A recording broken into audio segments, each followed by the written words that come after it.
Yeah, sleeves like that I think are really interesting because it's kind of like you're signaling to the world, like, I don't cook, I don't clean, I don't change diapers. Right off the bat, right? Nobody with sleeves like that is doing any of those tasks because you just can't.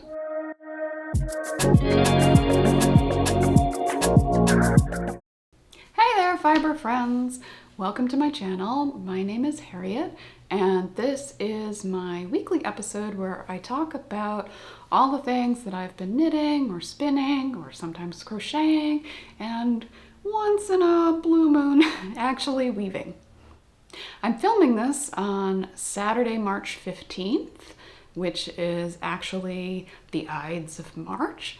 So if you know either your Roman history or your Shakespeare, you'll know that this particular day often comes with a bit of ambivalence, right? In 44 BCE, Julius Caesar was assassinated on the Ides of March. And Shakespeare's play, the soothsayer kind of, walks up to Julius Caesar as he's talking with Brutus and Cassius, who pretend to be his friends and are kind of leading him to the Senate, where they're going to stab him to death.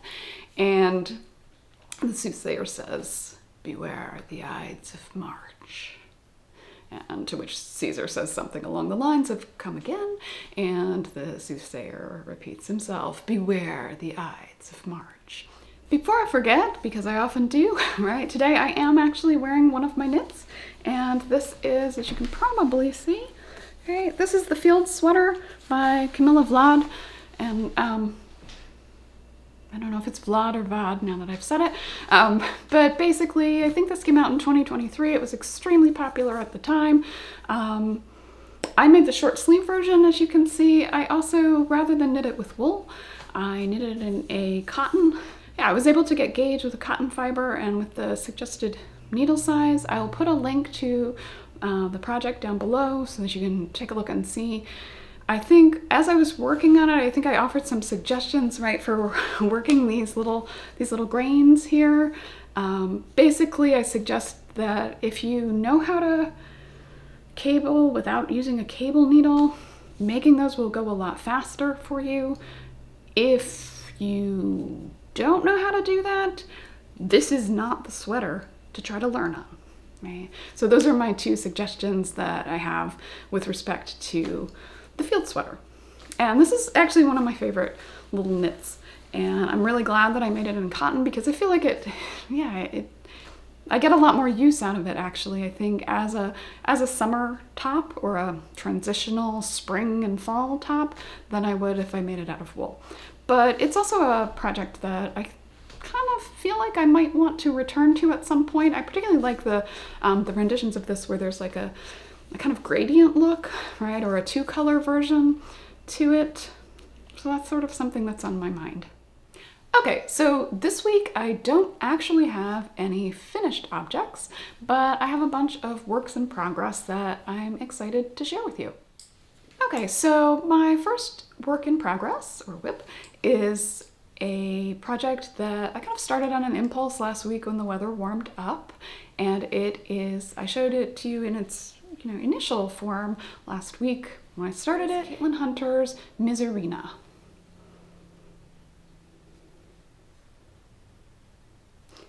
So as you can see, I have finished the yoke and I am now onto the body of it. And as I think I mentioned last week, I opted to do the pearl dot pattern. The other option is to do an eyelet version, and I'm not really interested in having eyelets on the body of my sweater, so I did the pearl dot. You would not need to do the pearl dot patterning if you didn't want to. You could certainly do this in a stockinette stitch. It would look just as good. I find the pearl dot actually at least adds a little bit more interest. I tend to get bored when I have to go round and round and round on stockinette, although I do like to keep stockinette projects, in the round stockinette projects are great for, visiting and binge watching and just times when you're like, I just cannot with the world, with the people, with the whatevers, and I need to do this. I also tend to do in the round stockinette when I knit and read.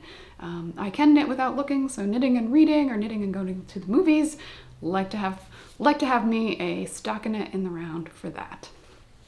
So as I mentioned before, this yarn that I'm working with, the beige, is Blue Sky Fibers Woolstock Light in the color Driftwood. The yoke has just a sock yarn from In the Round called Brick. I mentioned last week, really love this pattern. It's got it all going on, so you've got some lace work. Let me not show you the inside of it. Lace work at the top. You've got cable work in between the color work. Let me make sure I'm getting it in the camera there for you. And of course the color work. And as I mentioned last week, this was my chance to really practice on ladder back jacquard, so it's good for that. And yeah, so it's really kind of checked all the boxes for me. In the original pattern version, right, it's a cropped sweater. So if I were gonna follow the crop recommendation, I would probably be about ready to switch to the ribbing at this point. It suggests that you work about 7 inches below the armhole. Yeah, I don't really do cropped sweaters, or if I do, it's, you know, actually I don't really do cropped sweaters. Why am I even saying if I do? I don't do them. I think because I often think, oh, I'll do that as a cropped sweater. And then I get going on it and I sort of hold it up or whatever, and I'm like, really? At your age, you're gonna make a sweater that comes up above your belly button? I can wear cropped sweaters over tank dresses. I just often don't. So yeah, I kind of tend to err on the side of caution to create knits that I'm gonna wear and make it a bit longer. In this case, I actually have several additional skeins of the Woolstock Light yarn that I have no other plan for, so I really can kind of just keep going on this. The Miserina is a short sleeve top, so once I finish the body, right, and I'm probably only about halfway to where I'm gonna go on that, then it has about a 2-inch sleeve, right? And I believe the sleeve is it's a ribbing where you knit through the back loop and then purl. So that awaits me. But as I said, I'm just enjoying working on this project, and yeah, I'm glad I started it, right? I'm glad I kind of impulsively cast it on, and it's been something that I kind of keep returning to, and I'm really hoping that I'll have finished by the end of the month. Okay, so this week, like last week, has sort of continued the impulsive casting on. I blame spring, right? I think it's, you know, a knitter's manifestation of spring fever, maybe, is the impulse to kind of cast on all the things. And so I've got 2 things that fall into that category. And it's interesting because both of them are kind of holdovers of ideas that I had about things I wanted to cast on either last fall or last winter, and I just didn't get around to it, and then here I am doing it now. Okay, so one of the things that I cast on this week was something that I've been wanting to cast on last fall, right? I got a new day bed for my guest bedroom, and it just looks very bare and spare. And so I decided that I wanted to make Laura Penrose's Stella quilt cushion, and I'd actually like to make several of them. So I started them.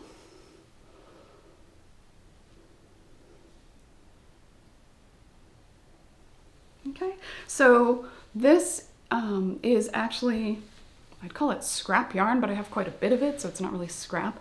So the colored blocks I am making with Knit Picks Heatherly Worsted, right? I think that's what it is, in a whole range of colors. Right? I will put links to my Ravelry pages for these projects down in the description below this video, so you can go take a look at that. I think I actually did list out the various colors of Heatherly Worsted that I'm using.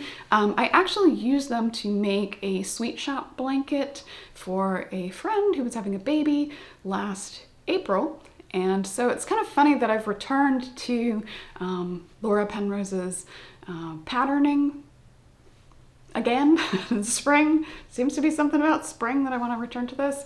And this gray is in Swish, I think it's Swish DK actually, and I don't remember the color, but I can, again, it'll be listed below. I want to say it's like a marble heather. I think the only reason I have a little stitch marker on the front just to mark the right side.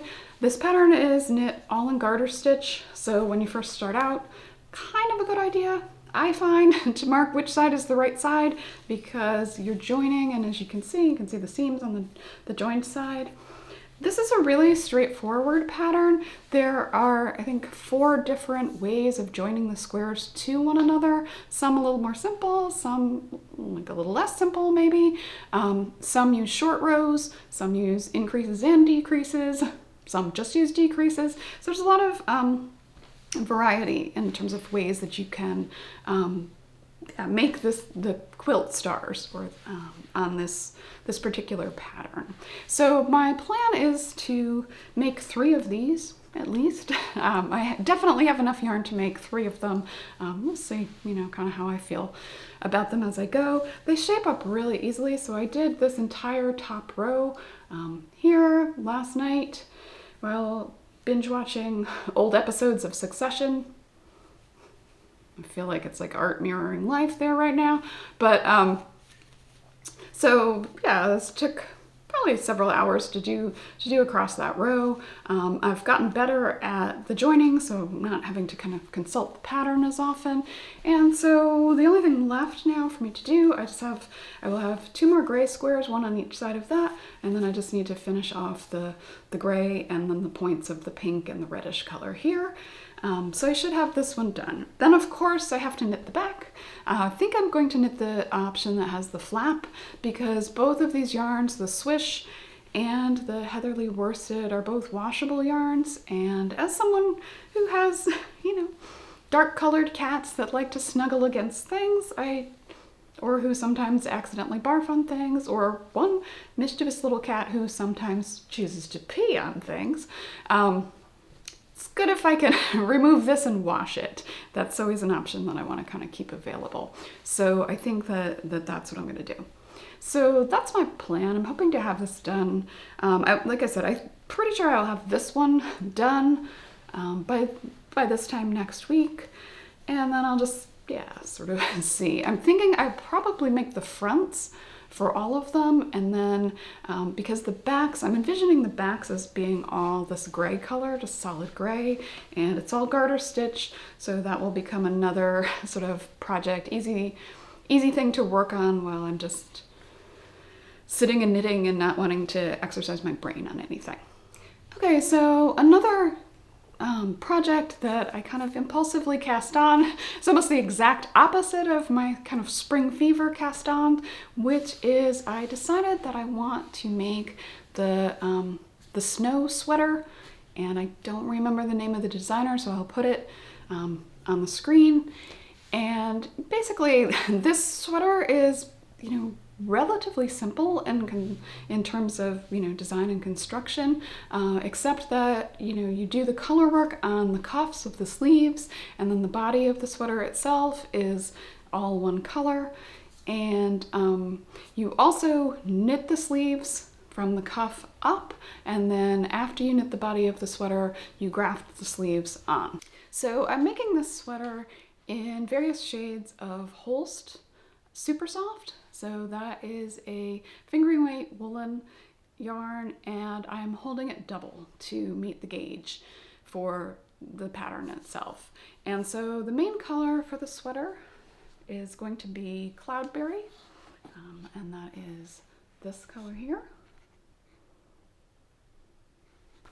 Okay, and then for the snowflake, I've decided to get a little bit jiggy with the pattern, and since I have the option of holding 2 yarns double, I decided that instead of just holding 2 of the same color double, I'm going to create a slightly marled effect, and so I'm using Holst Super Soft in Ecru with Holst Super Soft in the color Iced, and I'm liking the way that's turning out.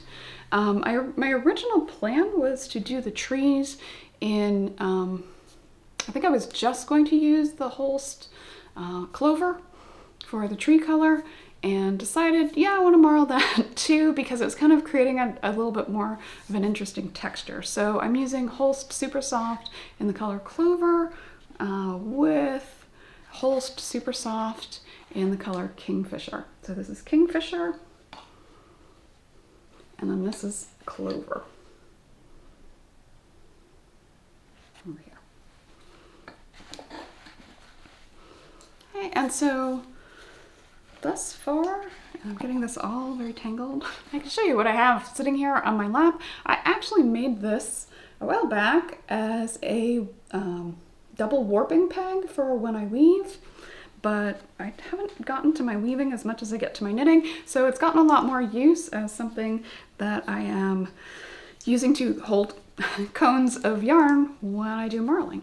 So this is what I have thus far of the sleeve. Okay, and I'm not gonna lie, like doing color work with yarns held double was kind of making me a little crazy. So I set it aside for a little bit, but it goes quite quickly. Let me show you. This is the effect of marling the ecru with the iced, and I really like that because I feel that that's kind of, it's more snowy looking to my mind. All right, so this is what I have so far. You do a provisional cast on when you start the sleeve, and so I provisionally cast on to a barber cord.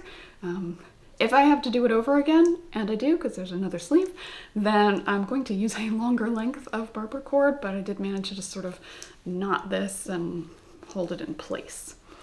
The only thing that kind of surprised me was when I put my hand through this, let's see if I can hold it in a way that you can see. I feel like that's gonna be a wide sweater cuff, because looking at the pattern, I don't see anything that's really suggesting that provisional cast on, you know, whatever you add to it at the end is meant, I think it's just an I-cord that I'm adding to it around the outside. So I don't think that's gonna draw it in. Right, so I think these are just going to be open and loose cuffs. And when I look at the pattern, the picture of the pattern itself, that does seem to be what's happening with that. So at first I was like, oh no, oh, I don't know. And then I was remembering that I actually used to have a blouse, a top that it was kind of a dressy top, right? So it was like a deep red velvet, and it had these sleeves that were kind of like what you see in sort of medieval sleeves. I'll try to put a picture up. And one of the reasons I kind of chuckle, like as I was thinking this through, is that I really loved those sleeves, right? Because, you know, I would wear them when I was presenting, and I kind of jokingly said to a friend, I feel like, you know, any points that I make when I've got these sleeves sort of draping around kind of become more impressive and fluid and elegant. Yeah, sleeves like that I think are really interesting because it's kind of like you're signaling to the world, like, I don't cook, I don't clean, I don't change diapers. Right off the bat, right? Nobody with sleeves like that is doing any of those tasks because you just can't. Casey on Young Folk Knits has been talking about making a kind of magnum opus sweater, and I would say that, you know, I have a magnum opus blanket in progress right now. And so I'll put a picture on the screen of the pieces of the pattern that I've gotten done so far, and it's basically the Persian Dreams blanket by Janice Hope. And so this is a pattern that I discovered long ago. It's just a beautiful colorwork pattern. And the minute I saw it, I was like, yeah, I want that in my life. And I'm gonna get it. And I don't care how long it takes me to get it. And the funny thing is, because I enjoy doing the colorwork, I actually don't mind that it's taking a long time. So I'm knitting this with Knit Picks palette, and there's just way too many colors for me to list, and I actually lost the labels on some of them, so I'm not even sure I could list them, but I picked this up this week, and so this is the one that I'm currently working on, right, the hexagon. So the blanket is basically a series of hexagons, of colorwork hexagons that you start in the middle, and right, so you start here in the middle, and then you work outward, right, and as you do, you can see, right, the pattern begins to take shape. And so that's, you know, it's color work at its finest, where you're just working on this small, you know, kind of almost like a little woolen sampler of color work and watching the pattern sort of emerge as you work outward. And Janice Hope has released the original pattern, and then she's released multiple expansion packs with different colors. And so, yeah, I don't even know how many of these I'm eventually going to make. I think this is like the 14th or the 15th one. I think the original pattern had 12 or 24. I'm not really sure, right? Because I know she released it in different iterations. Some people actually have just picked out one of these hexagons and made like a tam, like a hat. So they've used one of these for the top part of it and then kind of knit a ribbing around it because they enjoyed working the color work, but didn't really want to commit to doing an entire blanket in it. I think one of the iterations of the pattern that the designer offered basically only used like 3 or 4, maybe 4 of the hexagons. So you had 4 of the same design in the center, and then you kind of worked out from that. So there are a lot of different things you could do with it. But I would say that, yeah, there's no way that you could think of this as a quick and easy project. It's just not going to be. And so I say it's taken me 10 years, but that's because there have been times where I've just had this sort of tucked away and not worked on it for like 2 or 3 years. It obviously requires doing increases and reading charts. I will tell you that this winter I worked on several of these while I was binge watching Game of Thrones. Right, I'm always late to the game on like the binge watching, right? Everybody else has binge watched something like 5-10 years ago, and then I kind of come in and do it like afterward.